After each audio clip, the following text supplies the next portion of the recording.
Question that I'm trying to ask as many people who are running for president.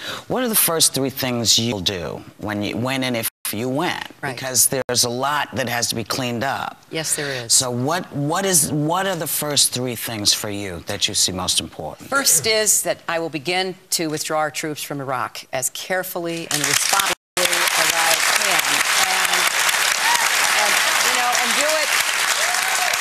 Do it in as expeditious a manner, but it's to be done carefully. I will also ask Americans of both parties, distinguished Americans, to travel around the world with a very clear message. The era of cowboy diplomacy is over. We're going to start working with people and listening to people again. And then I have a whole... Cowboy diplomacy is funny. Well, it's true. It's an oxymoron, actually. But it's what we've lived with. But then could be one of those people. Absolutely. Well, so could a lot of people. I want Republicans and Democrats.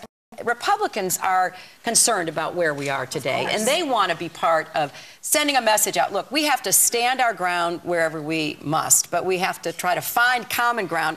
And I have this very simple observation, is you cannot be a leader if nobody's following. And right now, too many people are standing on the sidelines, you know, kind of waiting to see what America's going to do, instead of coming forward and kind of linking arms and say, look, we can't deal with any of our problems, global terrorism or global warming or global epidemics or even global competition, if we don't start working with other people again.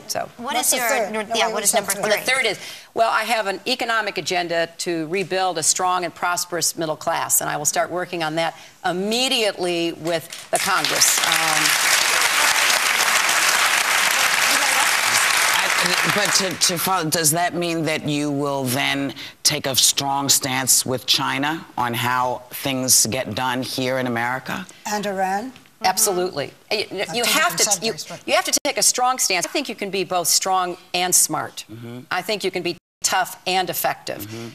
On China, for example, you know, we've got to figure out how we're going to work with China, but we also can't be patsies. You know, we have allowed them to have much more power over us because we now owe them so much money every single day, because we've run these big deficits and all debt, which I think has been very unfortunate because it really weakens our position. So we have to get strong about that, but that means we have to put our own house in order, too. When we come back, I have a